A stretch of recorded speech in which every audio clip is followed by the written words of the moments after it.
चलो बेटा आगे, तो बंद कर लेना इसको। ये चीजें हो गई। अब हम लोग देखेंगे, ये तो हो गया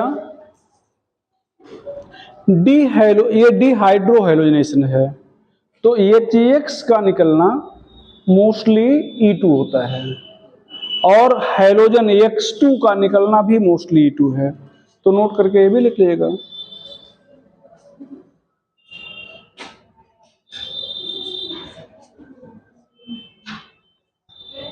आ जाओ।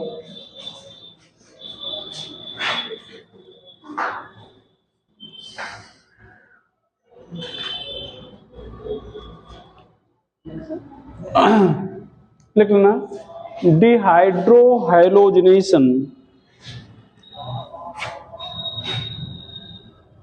Dehydro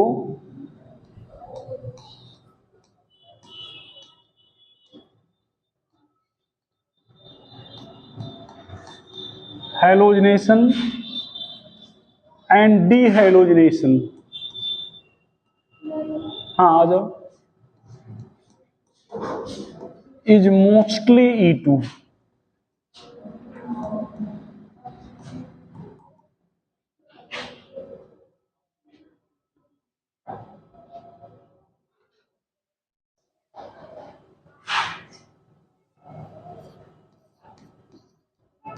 dehydration of secondary and tertiary alcohol is mostly E1। वो भी रिएजेंट पर डिपेंड करेगा, रिएजेंट आपने किस, हाँ अगर Al2O3 ले लिया डिहाइड्रेटिंग एजेंट तो E2 हो जाएगा, ठीक है, मोस्टली E1। अच्छा ये तो आप लोग नोट करके जान रहे हो, ठीक भैया, ये आप नोट करके जानते रहिएगा।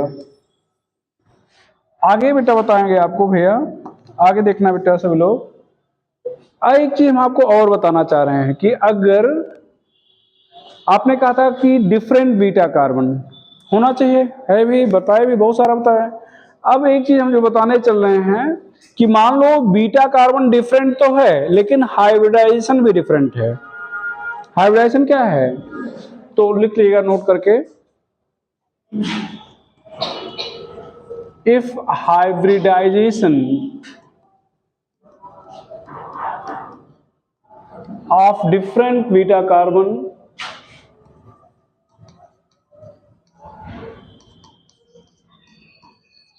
वीडियो ऑफ करके फिर शुरू किए हो, फिर शुरू किए हो ना, हाँ। Hybridization of different beta carbon is different,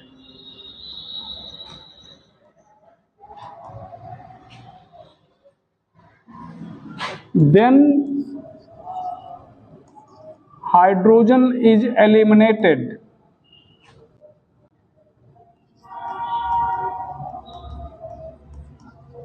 from saturated carbon।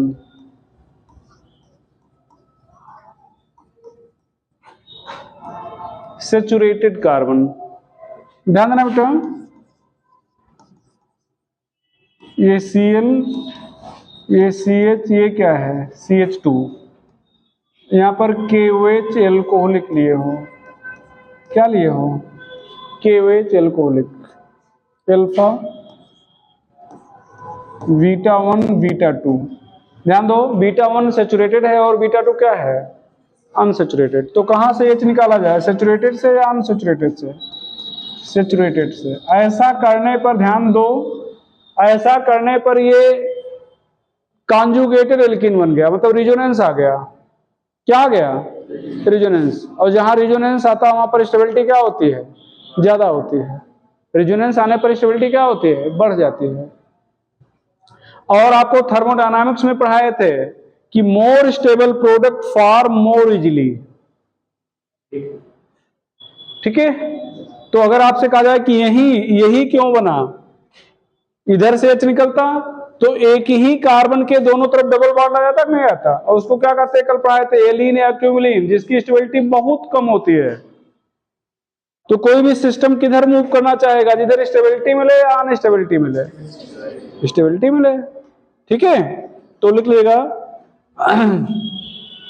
More stable alkene are oblique करके product, more stable alkene oblique product,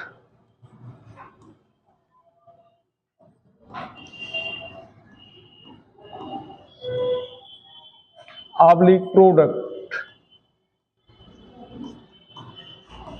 form more easily,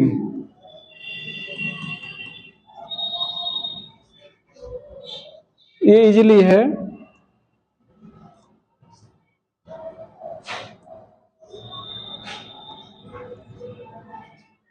i.e.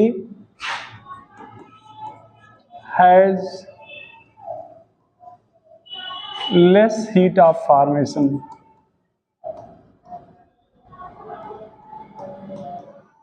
less heat of formation। Question: arrange rate of dehydration of following, arrange rate of dehydration of following। ये भी AIEEE में आया हुआ question है।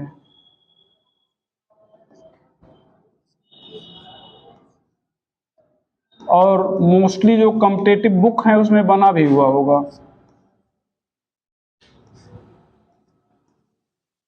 यहां पर rate of dehydration बताना है, तो ऑर्डर क्या हो जाएगा, 1 2 3, ऑर्डर क्या हो जाएगा 3।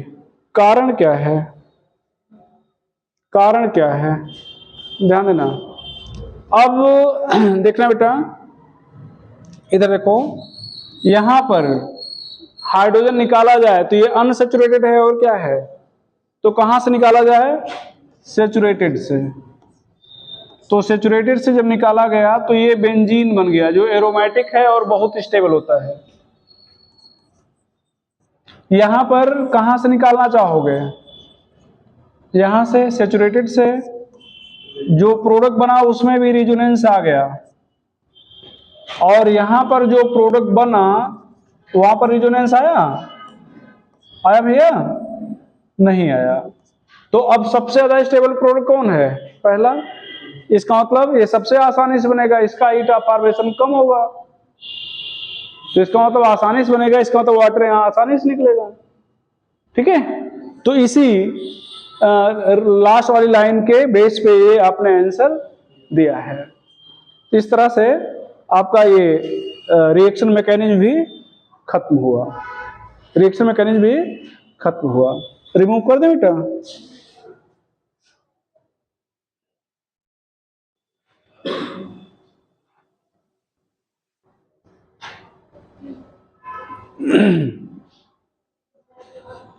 अब हम लोग शुरू करेंगे फिजिकल प्रॉपर्टी। एक टॉपिक बच रहा है, इस को पढ़ने के बाद हम लोग जो ऑर्गेनिक कंपाउंड है, सारे ऑर्गेनिक कंपाउंड की फिजिकल प्रॉपर्टी एक साथ देख लेंगे। अलग अलग चैप्टर में फिर हमें पढ़ने की जरूरत नहीं रहेगी। ठीक है, तो ही ना लेगा physical property of organic compound.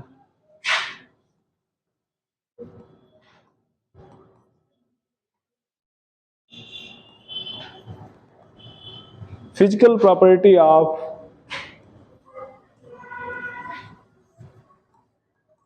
Organic compound.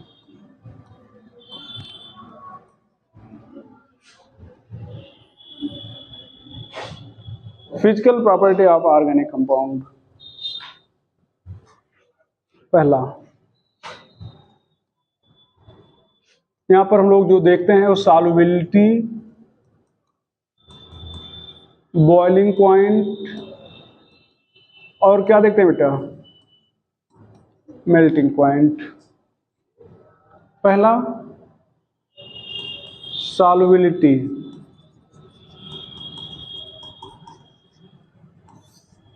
Organic compound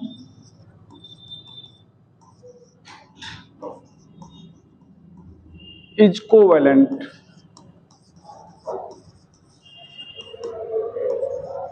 hence dissolve in non-polar solvent like in CS2, CCl4, benzene, N-hexane and N-heptane.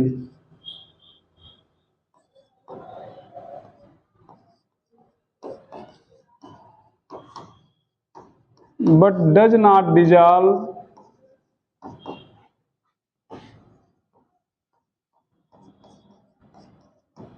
in water or methyl alcohol.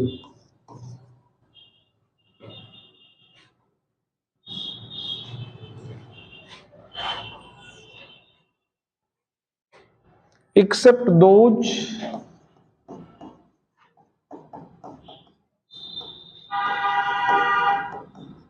which can form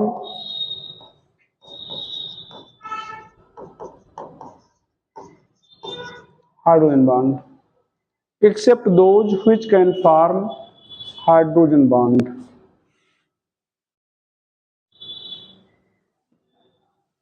Except those which can form hydrogen bond.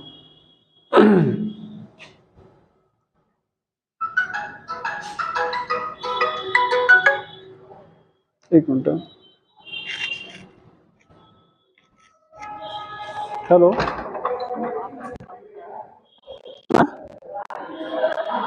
ठीक ठीक।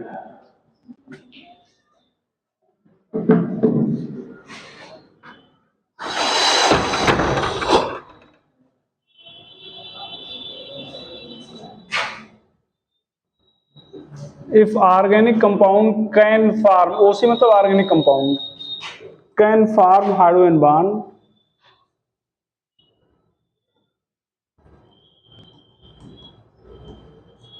with water, then dissolve in it.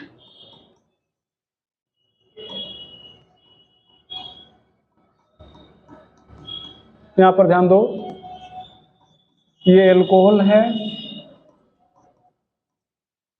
ये oxygen है मतलब water है, ये plus, ये क्या हो जाएगा बेटा, माइनस, हाइड्रोजन बॉन्ड हो गया। हाँ, ये ध्यान देना, हाइड्रोजन बॉन्ड बनेगा कब, O पर H हो, N पर H हो और F पर H हो, तब हाइड्रोजन बॉन्ड बनेगा।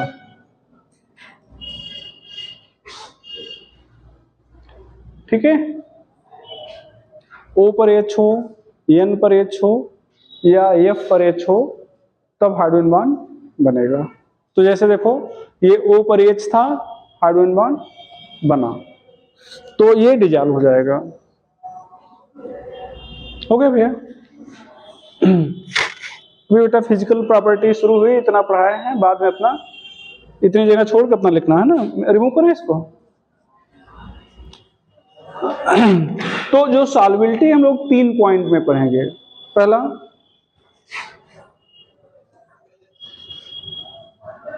Order of solubility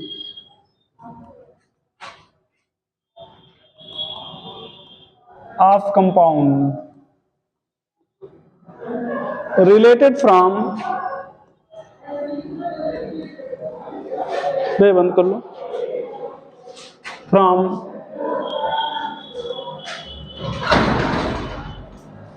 different homologous series,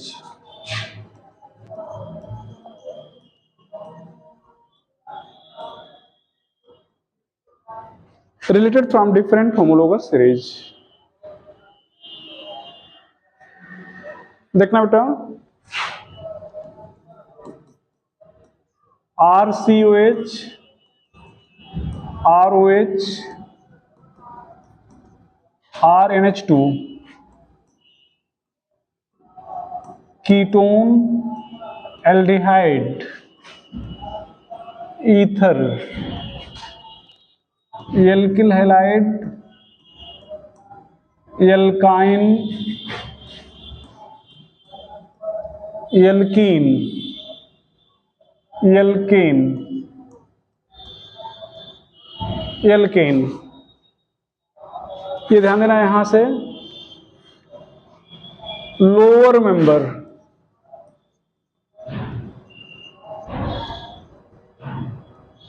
up to 4 carbon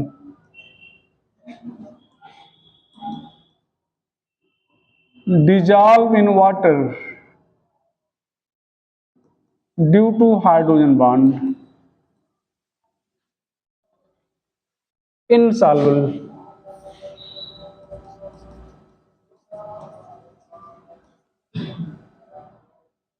insoluble। क्यों भैया? unable to form hydrogen bond, as unable to form hydrogen bond। 12वीं में आपके एनसीईआरटी में एक क्वेश्चन बना हुआ है कि although alkyl halide is polar yet immiscible with water, why? तो आंसर आपने लिख दिया as it is unable to form hydrogen bond। ठीक है भैया, देखना बेटा क्वेश्चन।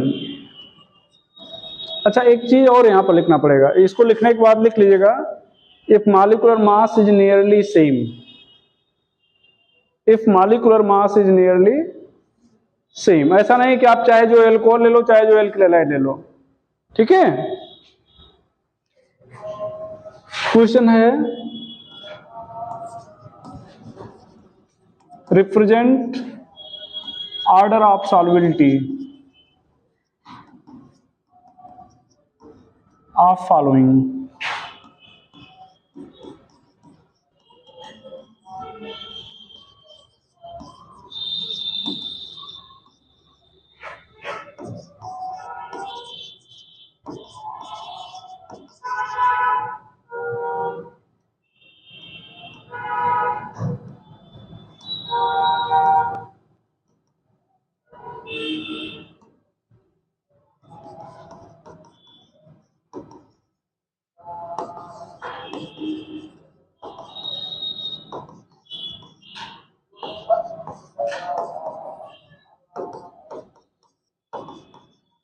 क्या हो जाना चाहिए? हाँ, ए बी डी सी। यहां देख के आप बोल सकते हो ए बी डी सी। ठीक है, कीटोन एल्डिहाइड। ठीक है। अच्छा, एक पॉइंट हो गया है। एक पॉइंट क्या हो गया कि जब कंपाउंड डिफरेंट होमोलोगस सीरीज से रिलेट करेंगे तब ऑर्डर ऑफ सॉल्युबिलिटी क्या होगी। दूसरा पॉइंट, सेकंड पॉइंट देखना बेटा, मान लो सारे कंपाउंड एक ही सीरीज से हैं, पहले सुनना फिर लिखना। तो ये ध्यान देना, जैसे मान लो हम एल्कोहल का एग्जांपल लेके आपको समझा रहे हैं, तो ये हाइड्रोफिलिक पार्ट है और ये हाइड्रोफोबिक पार्ट है। हाइड्रोफिलिक मतलब वाटर लविंग, हाइड्रोफिलिक पार्ट, और ये हो जाएगा बेटा हाइड्रोफोबिक पार्ट।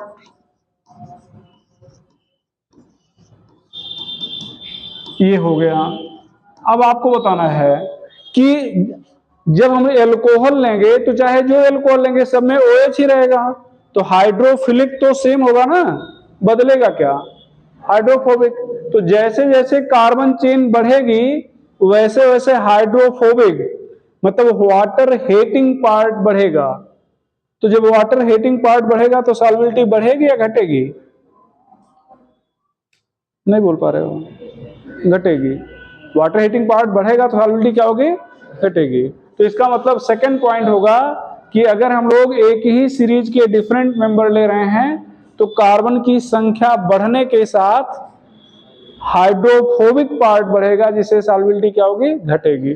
तो लिख लीजिएगा second point, if different member of same homologous series, if different member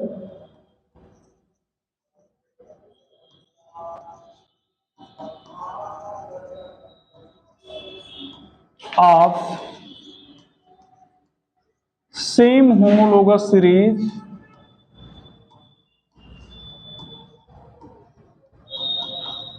is taken, then solubility decreases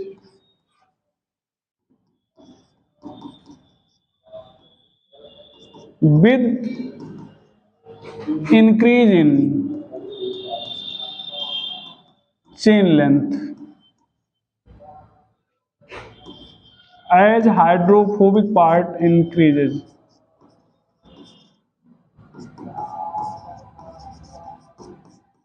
ये ध्यान देना।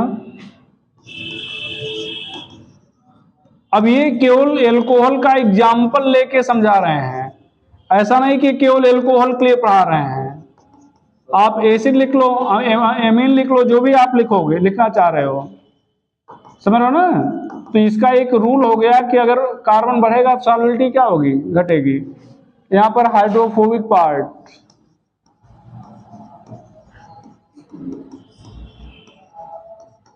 increases,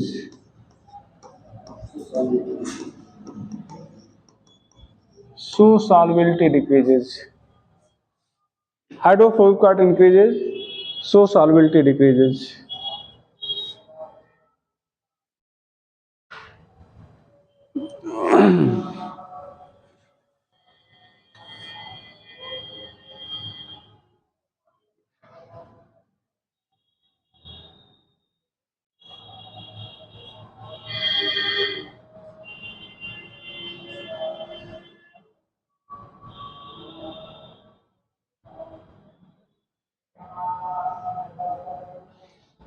चले बेटा, रिमूव कर रहे हैं। चलो, थर्ड पॉइंट है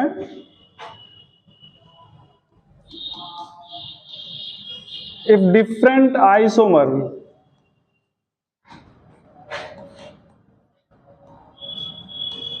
of same compound is taken,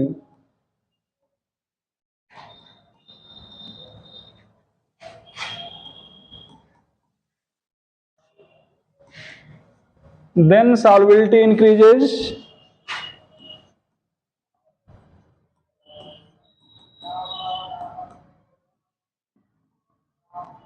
with increase in solubility increases with increase in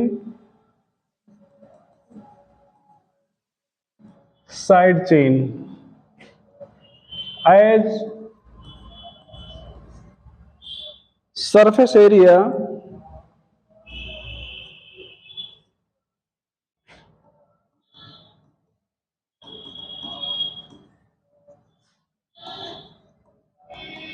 of hydrophobic part decreases.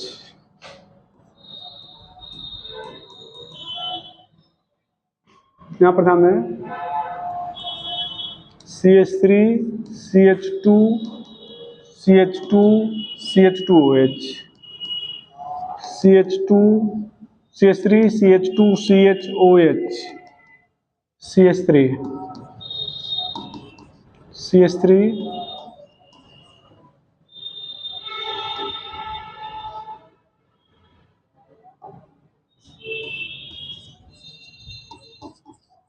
ये ध्यान दो, ये सरफेस एरिया, ये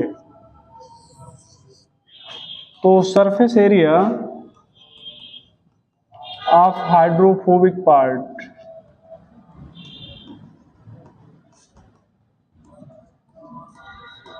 डिक्रीजेज, सो सॉल्युबिलिटी इंक्रीजेज। अब ध्यान दो, OH जिस कार्बन पे बेटा कितने कार्बन जुड़ा है, 3, कितने जुड़ा है, 2, कितने जुड़ा है, 1, 10,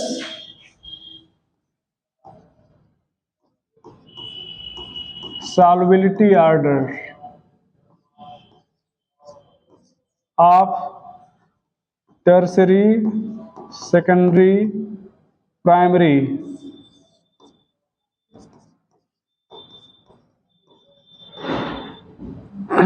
alcohol, i.e. order of solubility, order of solubility, tertiary, secondary, primary.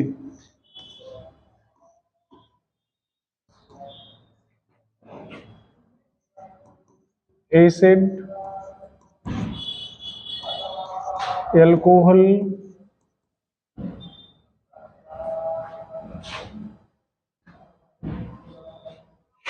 Tertiary acid, alcohol. बाकी और सब में टर्सरी सेकेंडरी होता है ना, एल्को मतलब एल्किल हैलाइड होगा, ठीक है। मतलब एल्किल हैलाइड में होता तो डिजॉल्व भी नहीं होगा, एल्डिहाइड कीटोन ये सब में नहीं होता, ठीक है। एमीन में होता है, but in case of amine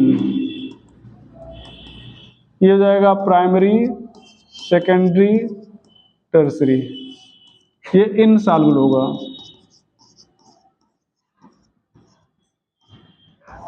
as unable to form hydrogen bond,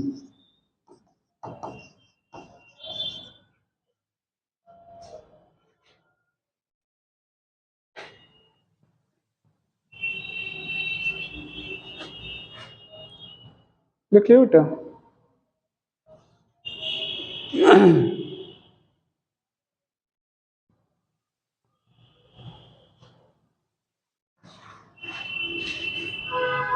enable to form hydrogen bond remove कर दे रहे हैं यहां पर, ये ध्यान दो, CH3 CH2 CH2 NH2, CH3 CH2 NH CH3, देखना बेटा CH3 N CH3, ये CH3। अब ध्यान दो, सॉल्युबिलिटी इंक्रीज करे या decrease, decreases as chance of hydrogen bond decreases. यहां पर ध्यान दो, नाइट्रोजन पर कितने एच हैं, 2, नाइट्रोजन पर कितने एच हैं, 1, कोई एच है नहीं, हाइड्रोजन बॉन्ड बनेगा ही नहीं, तो इनसॉल्युबल होगा।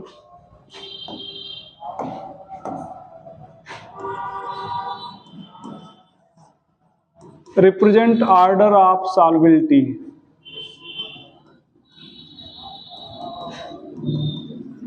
Of following,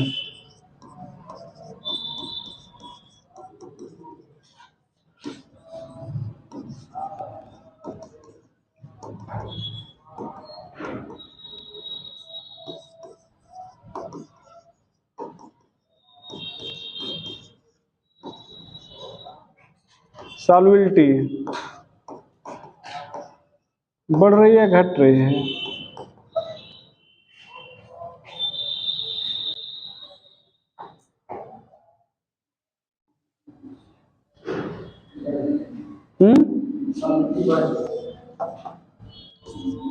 solubility increases as surface area of hydrophobic part decreases। ध्यान देना बेटा, ध्यान दो, यहां पर भी NH2 है, देख लो, यहां पर भी NH2 है, यहां पर भी NH2 है, और यहां पर NH2 है, NH है, N है, तो इसमें कंफ्यूज ना होइएगा, ये प्राइमरी सेकेंडरी टर्सरी है, ये सभी में NH2 है तो सभी प्राइमरी ही कहलाएंगे, सभी क्या कहलाएंगे, प्राइमरी कहलाएंगे, ठीक भैया। नोट करके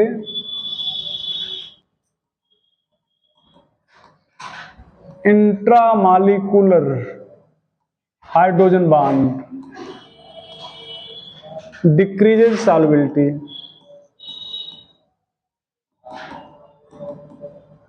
intramolecular hydrogen bond decreases solubility.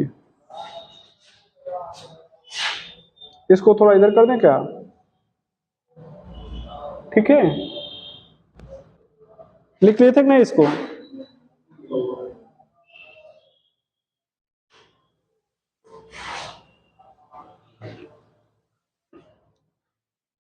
देखो बेटा,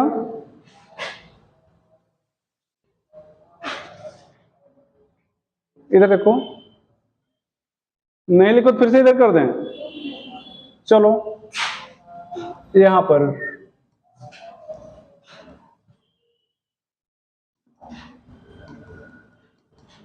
ये आर्थो नाइट्रोफिनॉल है, ओएन फिनॉल। ये देखो हाइड्रोजन बॉन्ड बन जाएगा। एक ही मॉलिक्यूल के जब निगेटिव एटम और ऑक्सीजन के बीच में बॉन्ड बनता है तो उसको इंट्रामॉलिक्यूलर हाइड्रोजन बॉन्ड कहते हैं। और यहां पर दूरी बढ़ रही है।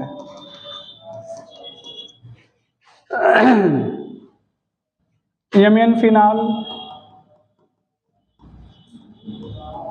PN phenol.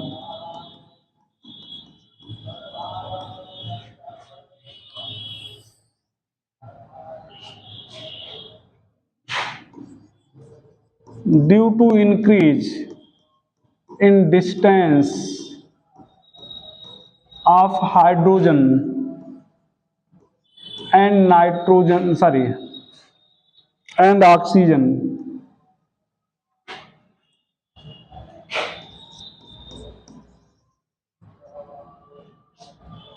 due to increase in distance of hydrogen and oxygen, chance of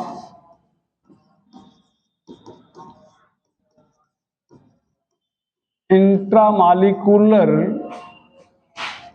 hydrogen bond decreases।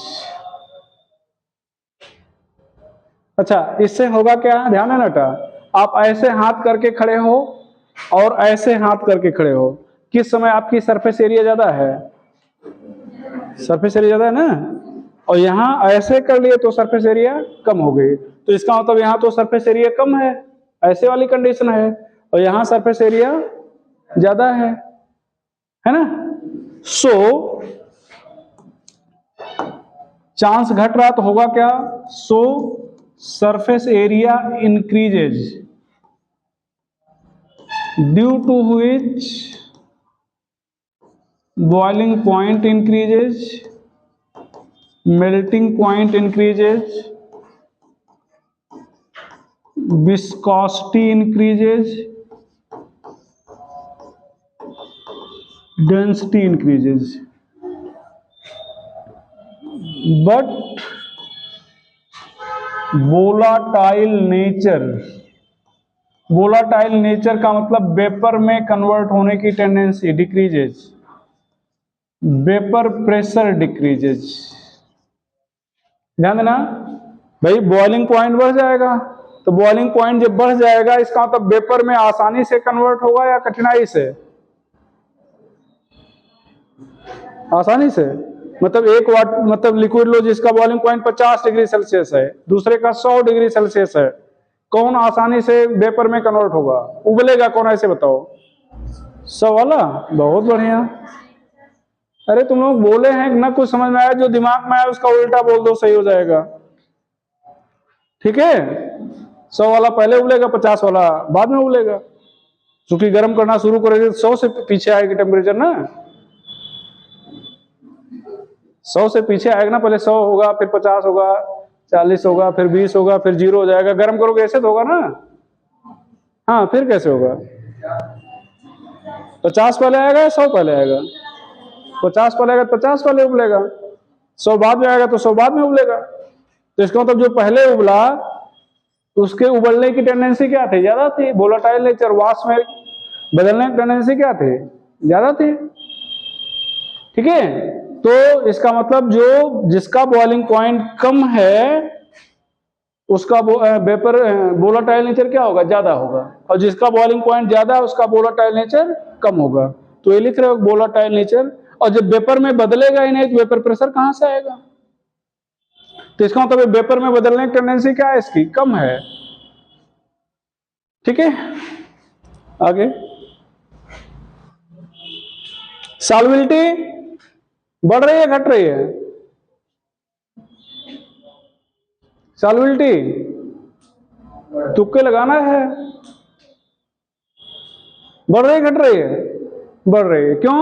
ये आपस में ही हाइड्रोजन बॉन्ड बना लिया है। तो आपस में बना लिया है तो हाइड्रोजन वाटर के साथ कहां से बनाएगा? और ये आपस में तो बनाया नहीं है, तो वाटर के साथ बनाएगा। सॉल्बिलिटी क्या होगा बेटा? इंक्रीजेस। यस फॉर सॉल्बिलिटी है।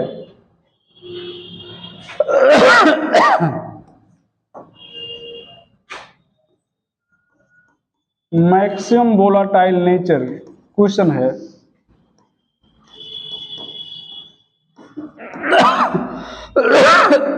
Is of ON phenol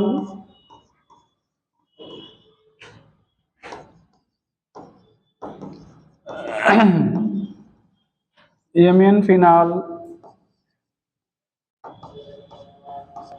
PN phenol D.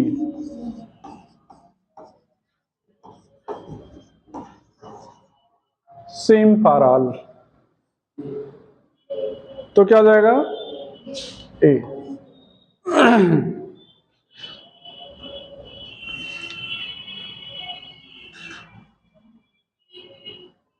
तो फिजिकल प्रॉपर्टी में एक पॉइंट आपने पढ़ा है, ठीक है, सॉल्बिलिटी। बॉइलिंग मेल्टिंग पॉइंट एक साथ ही पढ़ ले रहे हैं, उसमें अलग अलग नहीं पढ़ना है, ठीक है। पर लिख लेना तो बताना फिर रिमूव करें। चलो अब देखना बेटा, यहां पर सेकंड पॉइंट है बॉइलिंग पॉइंट। ये हाइड्रोजन बॉन्डिंग के पोलरिटी और वांडर वाल फोर्स, ये खुद डिपेंड करता है सरफेस एरिया पे और मॉलिक्यूलर मास पे। ये मॉलिक्यूलर मास पहले कर देते हैं, मॉलिक्यूलर मास पे और सरफेस एरिया पे। If molecular mass is same,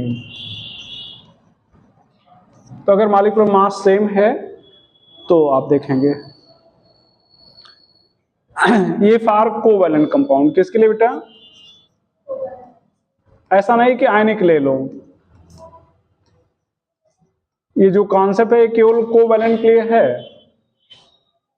अब आपके पास तीन कंपाउंड हैं, एक कंपाउंड ए है, दूसरा बी है, तीसरा सी है। तो ऑर्डर ऑफ बॉइलिंग पॉइंट अगर आपसे कोई कह दे तो आप कहेंगे A is greater than B is greater than C. शर्त है if molecular mass is nearly same. Molecular mass क्या है? Nearly same. ऐसा नहीं कि मॉलिक्यूलर मास में बहुत अंतर आ जाए।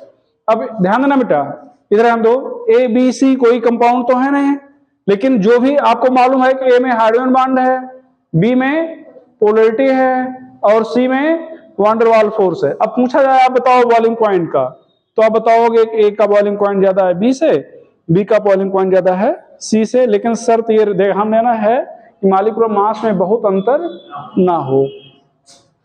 और दूसरा तीसरा पॉइंट मेल्टिंग पॉइंट। यहां पर भैया ये भी मेल्टिंग पॉइंट भी वही सेम चीज, हाइड्रोजन बॉन्ड। यहां पर एक चीज सिमेट्री आ जाएगा, और तीसरा क्या बेटा? पोलरिटी और वांडर वाल फोर्स। ये मॉलिक्यूलर मास आ जाएगा,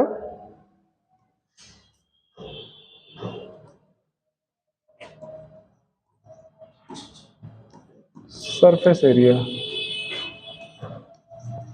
if molecular mass is nearly same,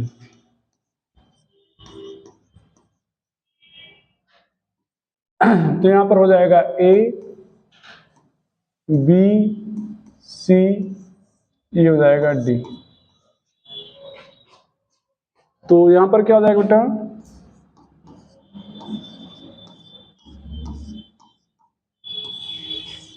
ये ऑर्डर ऑफ melting point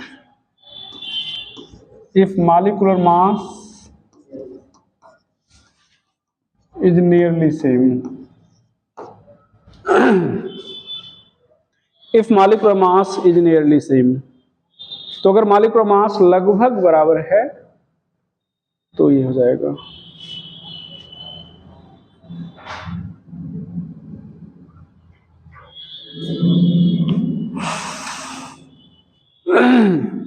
देखना बेटा, यहां पर भी तीन ही पॉइंट पे पढ़ना है, ये दोनों चीज एक साथ पढ़ रहे हैं और 3 पॉइंट में पढ़ेंगे। वही 3 पॉइंट जो आप पीछे पढ़ चुके हो सॉल्युबिलिटी वाला।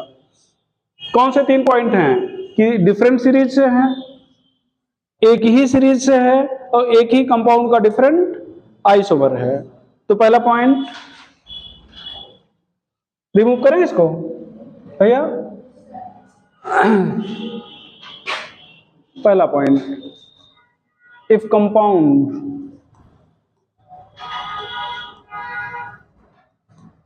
related from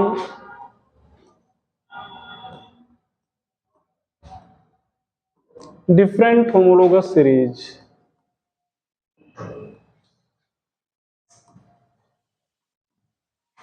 then order of boiling point and melting point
wonder वाल force.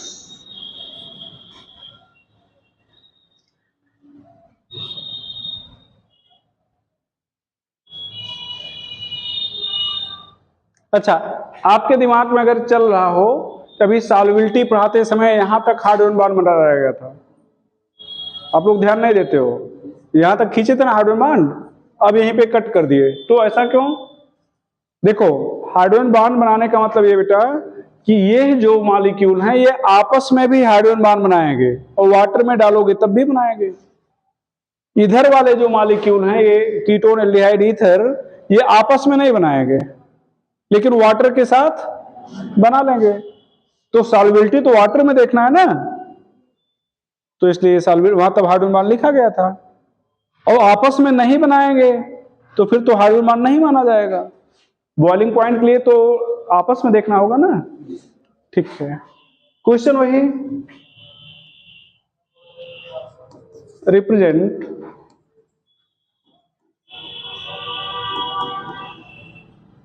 Order of boiling point of following. यहां पर बेटा एक कंडीशन है, हमारे बोर्ड में जगह नहीं बच रही है, यहां पर ऐसे करके लिख लीजिएगा उधर कि if molecular mass is nearly same. ठीक है, ऐसे देखो, ऐसे करके यहां पर लिख लीजिएगा, है ना, if molecular mass is nearly same. Exactly नहीं लिख रहे, नियरली सेम। यहां पर ध्यान दो,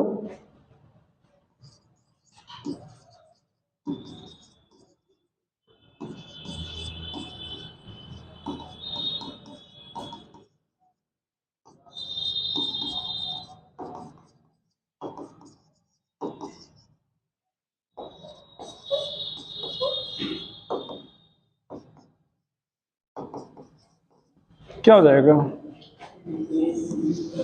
ए C B D.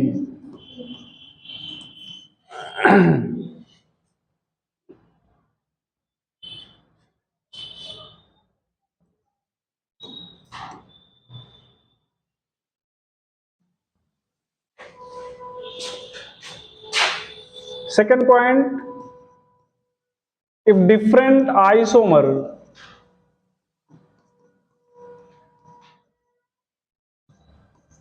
of same compound is taken,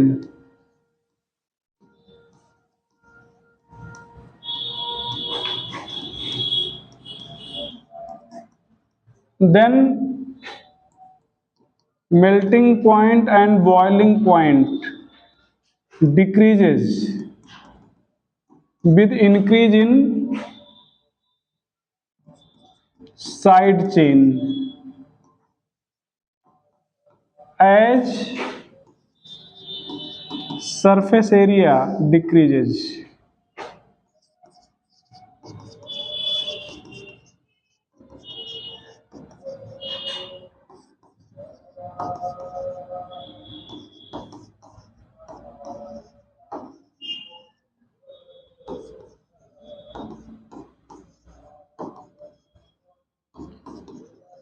अब बताना बेटा भैया, किसकी सरफेस एरिया ज्यादा है, पहले की। गोले की सरफेस एरिया कम होती है। आप बैट रख दो और फुटबॉल रख दो, कौन ज्यादा एरिया घेरेगा, बैट। ठीक है, तो ये बैट है और ये क्या है, फुटबॉल है, समझ रहे हो ना भैया। तो ये ध्यान दो ऐसे, और ये लाइन है, तो गोले की सरफेस एरिया हमेशा कम होगी, लाइन की ज्यादा होगी। तो यहां पर सरफेस एरिया डिक्रीजेज, सो boiling point decreases, melting point decreases.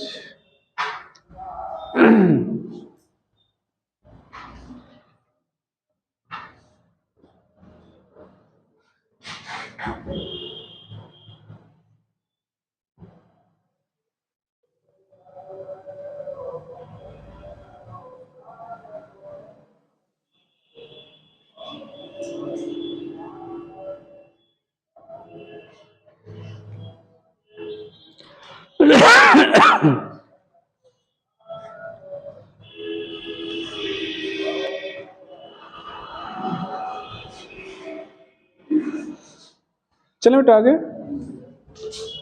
Remove कर देना पूरे को। चलो लिखो, I E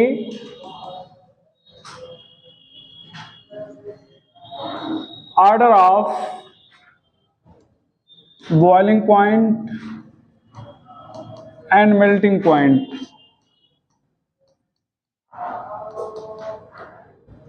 of following is as, यहां पर ध्यान देना बेटा, प्राइमरी सेकेंडरी टर्सरी। ये किसके लिए, एल्कोहल के लिए, एसिड के लिए, एमीन के लिए, एल्किल हैलाइड के लिए। यहां पर ध्यान देना, जब एल्किल हैलाइड लिखोगे तो यहां पर दो चीजें बदल सकती हैं, एक तो एल्किल ग्रुप का नेचर, एक हैलोजन का नेचर। तो यहां पर शर्त है, इफ हैलोजन इज सेम। ऐसा नहीं कि आप एक बार Cl ले लो, एक बार Br, एक बार I, ठीक है, दोनों नहीं बदलोगे। और if X is same then Ri, Rbr, Rcl, Rf। तो ध्यान देना बेटा, ध्यान दो, अगर हाइड्रोजन सेम है तो प्राइमरी सेकेंडरी टर्सरी का ऑर्डर होगा। ध्यान दो, ये हाइड्रोजन आपने सेम कर दिया सभी में, ये बात समझ रहे हो ना। तो क्या हो जाएगा? अब आप ऐसा नहीं कर सकते कि यहां पर एफ ले लो, यहां सीएल, यहां पर आई ले लो। तो यहां पर सीधे लिखोगे क्या? सरफेस एरिया डिक्रीजेज, सो boiling point decreases, melting point decreases. और यहां पर ध्यान देना बेटा, इधर यहां पर CH3I, अब की बार आपका एल्किल ग्रुप सेम है, CH3Br, CH3Cl, CH3F।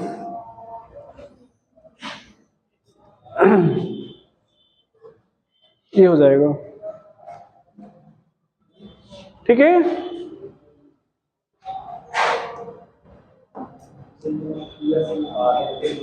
हाँ, if X is same,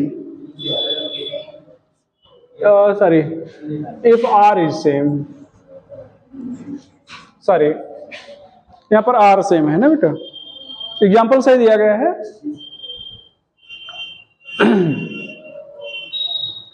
यहां पर ध्यान देना, एक क्वेश्चन,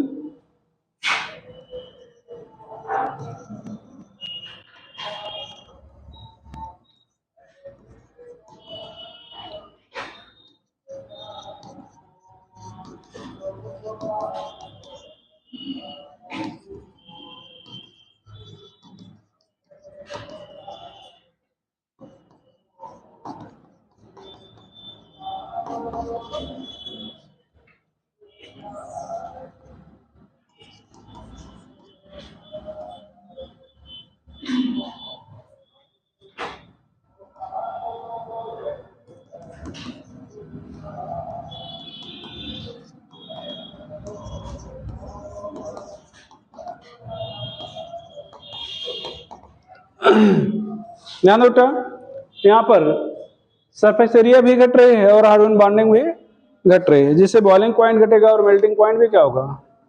घटेगा।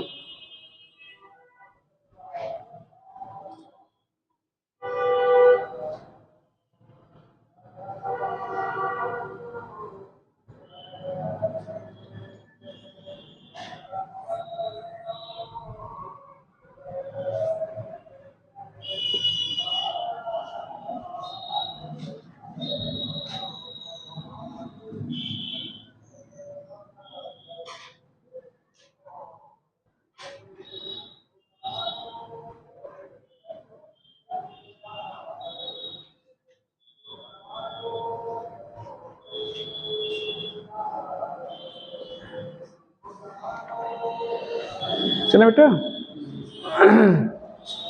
रिमूव कर दें।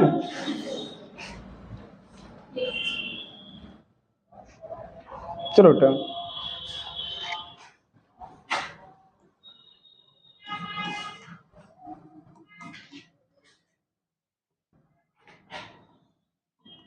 यहां पर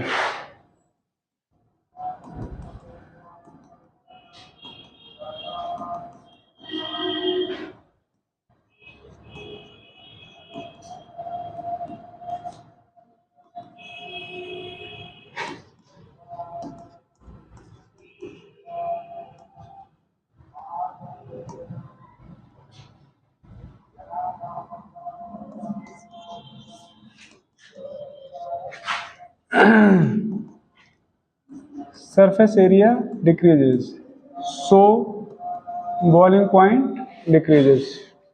एक क्वेश्चन है अगला, among neo iso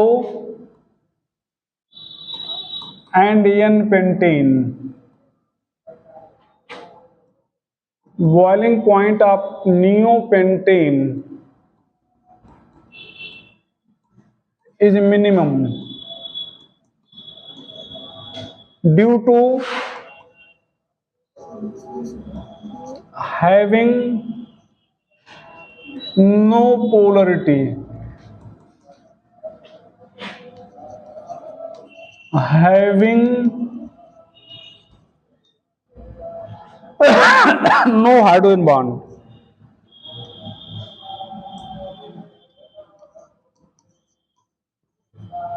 having minimum surface area,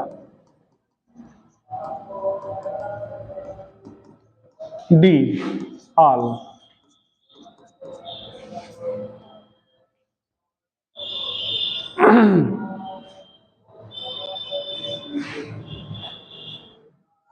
क्या होगा भैया, क्या बोला जाए? सी। यस, आंसर आप लोगों का सही है, सी। क्यों सी? ए और बी क्यों नहीं होगा? सी क्यों नहीं है, मतलब ए और बी क्यों गलत है? देखो, हैविंग नो पोलरिटी मतलब पोलर नहीं, इसलिए बॉइलिंग पॉइंट सबसे कम हो, ऐसा नहीं है। अगर ये ध्यान दो, ऐसे समझो, ये आपका एम पेंटेन है, ये आइसोपेंटेन है, और ये है नियोपेंटेन। भैया अब ऐसा नहीं है कि ये पोलर है और ये नॉन पोलर है। अगर ये नॉन पोलर है तो ये भी नॉन पोलर है। ऐसा भी नहीं है कि ये हाइड्रोजन बॉन्ड बना रहा है, ये हाइड्रोजन बॉन्ड नहीं बना रहा है। अगर ये वाला नियो अगर हाइड्रोजन बॉन्ड नहीं बना रहा है तो नॉर्मल और आइसो भी नहीं बना रहे हैं। तो मतलब हाइड्रोजन बॉन्ड तीनों में नहीं है, पोलरिटी तीनों में नहीं है। हाँ, सरफेस एरिया इसकी ज्यादा है और इसके कम है। ठीक है, तो ये हो जाएगा। 2 पॉइंट हो गए। चले आगे, तीसरे पॉइंट पे आते हैं, रिमूव कर रहे हैं। Third point,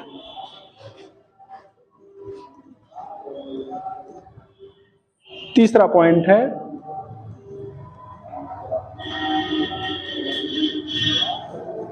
if different member of same homologous series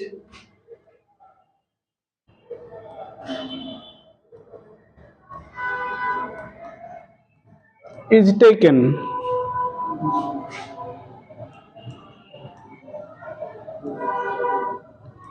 if different member of same homologous series is taken,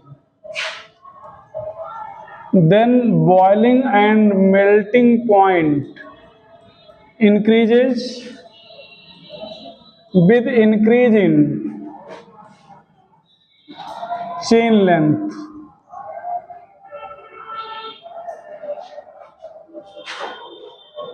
As intermolecular force increases.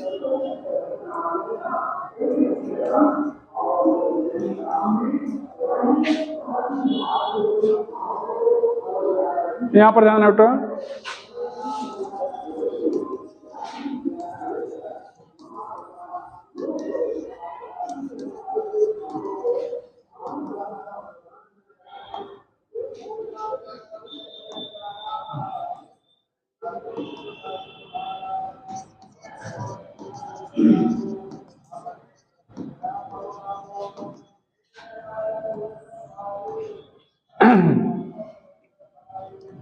Intermolecular force. आप यहां पर इंटरमॉलिक्यूलर फोर्स लिखो ना, ब्रैकेट में IMF लिख लीजिएगा, तो जैसे आप बाद में परेशान ना हो। इंक्रीजेस, सो boiling point increases, melting point increases. Note करके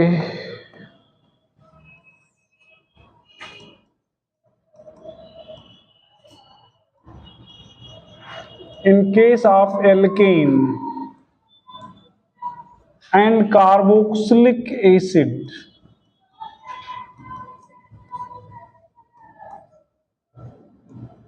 member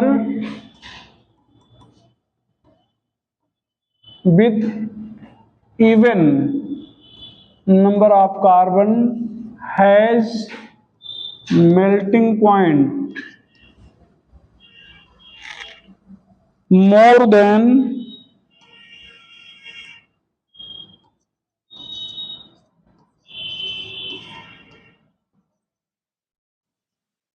member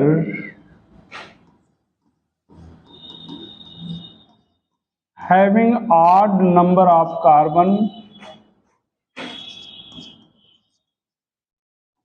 present just after and before to it due to alternation effect.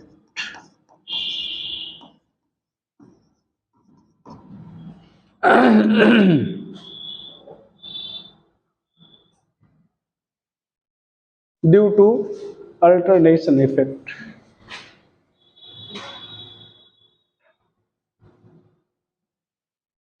Due to alternation effect.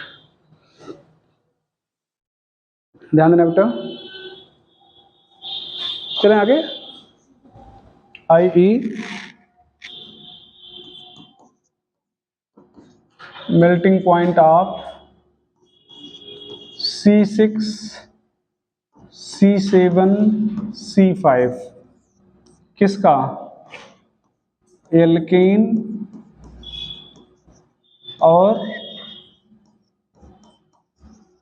Carboxylic acid का। ये ध्यान दो, इधर देखो, 6 कार्बन इवन है तो इसका 8 वाले से ज्यादा होगा, तो लेकिन सभी 8 से नहीं, जो तुरंत बाद हैं 6 के बाद कौन है? 7, और तुरंत पहले 5 है। C9 से ज्यादा नहीं होगा, C9 से ज्यादा नहीं होगा। बात सुनो ना, अगर आपसे इसी में कोई कहे C9 अरेंज करो तो C9 कहां करोगे? सबसे पहले, तुरंत बाद 7 है और तुरंत पहले 5 है। सबसे नहीं कि कोई भी 8 हो उससे ज्यादा हो जाएगा, नहीं नहीं, ऐसा नहीं। ठीक है, ये चीज क्लियर हो गया ना? यहां पर ध्यान देना बेटा। इधर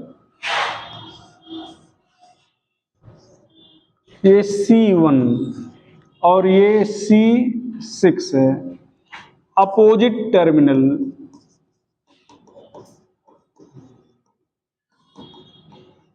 Hence tightly packed,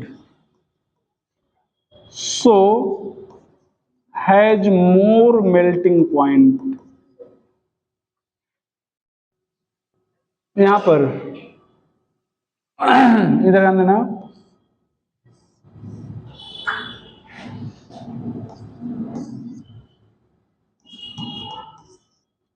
similar terminal,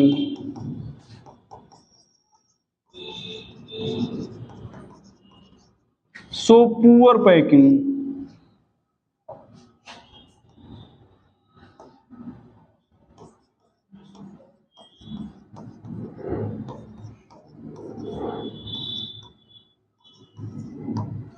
Hence has less melting point. ध्यान देना बेटा, इसके टर्मिनल अपोजिट साइड में होने के कारण पैकिंग ज्यादा अच्छी होगी, और पैकिंग ज्यादा अच्छी होगी तो मेल्टिंग पॉइंट क्या होगा? ज्यादा होगा। और इसके टर्मिनल एक ही साइड में होने के कारण इसकी पैकिंग क्या होगी? अच्छी नहीं होगी। अच्छी नहीं होगी तो पैकिंग अच्छी नहीं है तो मेल्टिंग पॉइंट क्या हो जाएगा? कम हो जाएगा।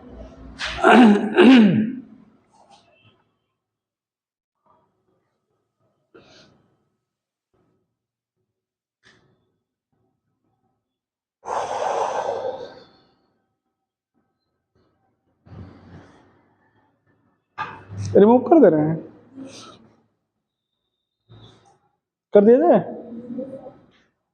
चलो बेटा, यहां पर ये सिस पढ़ाया गया है, ये ट्रांस है।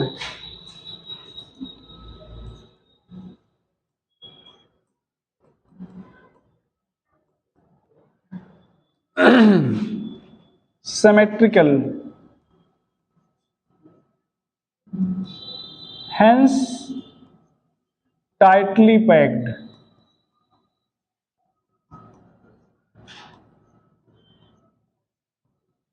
In lattice, so has more melting point.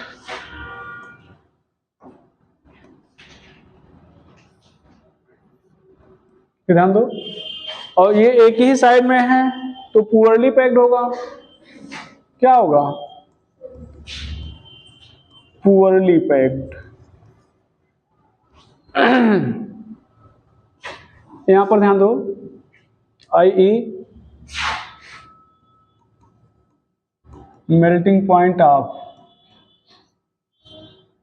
Trans greater than cis, but boiling point सब पढ़ाया गया है, सिस ग्रेटर देन ट्रांस। ये पोलरिटी पर, मोर पोलर। ध्यान देना, बॉइलिंग पॉइंट वाले में सिमेट्री लिखे ही नहीं थे, बॉइलिंग पॉइंट वाले में सिमेट्री लिखे ही नहीं थे। ये एक। दूसरा, यहां पर 4 क्वेश्चन पूछता है। ये क्या है आपका, आर्थो डाइक्लोरोबेंजीन,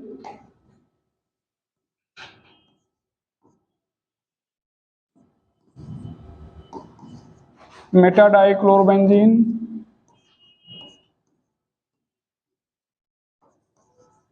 पैरा डाइक्लोरोबेंजीन। पहला question, order of dipole movement, mu ortho, mu meta, mu para. दूसरा, mu para is 0, chemical bond में पढ़ाया गया है। तीसरा, boiling point directly proportional to polarity, hence बोलो बेटा, आर्थो मेटा क्या हो जाएगा, पैरा। और तीसरा, चौथा, melting point is directly proportional to symmetry, hence para meta ortho. आपके एनसीईआरटी में बना हुआ क्वेश्चन है कि why para dichlorobenzene has more melting point than other. तो it is symmetrical,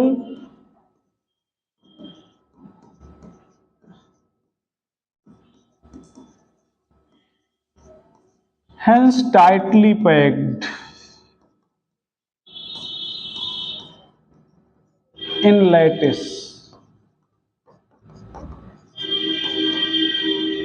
so has more melting point.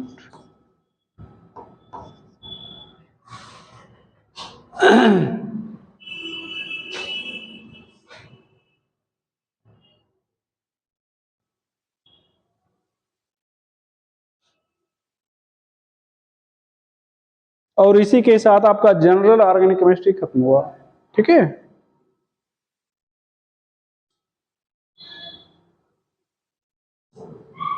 तो अगला चैप्टर आज शुरू कर लिया जाए या नेक्स्ट डे? हाँ, थक गए हैं? चलो ठीक है। तो अगला चैप्टर अब हम लोग जब नेक्स्ट डे मिलेंगे तो हाइड्रोकार्बन शुरू करेंगे। ठीक है, तो नेक्स्ट है हाइड्रोकार्बन। ठीक भैया, अब आप एक बार क्या करिएगा, अब हमारा क्लास 2-4 दिन बाद ही रहेगा या उससे ज़्यादा टाइम हो सकता है, तो एक बार तब तक आप जनरल ऑर्गेनिक केमिस्ट्री पूरा एक बार फिर से पढ़े रहिएगा। बात सुना ना? तो जब हम लोग चैप्टर पे आएंगे तो आप देखेंगे कि सारी चीजें आपको पढ़ा रखे हैं, आपको नया बहुत कम मिलेगा। ठीक है, और तब आपको लगेगा हाँ ये चीज जो पढ़े हैं पीछे, तब आपको और मजा आएगा समझने में। हाँ, लेकिन कब, जब आप भूले न रहें। तो नेक्स्ट लेक्चर पर हम लोग हाइड्रोकार्बन शुरू करते हैं। ठीक है बेटा, बंद कर दीजिएगा इसको।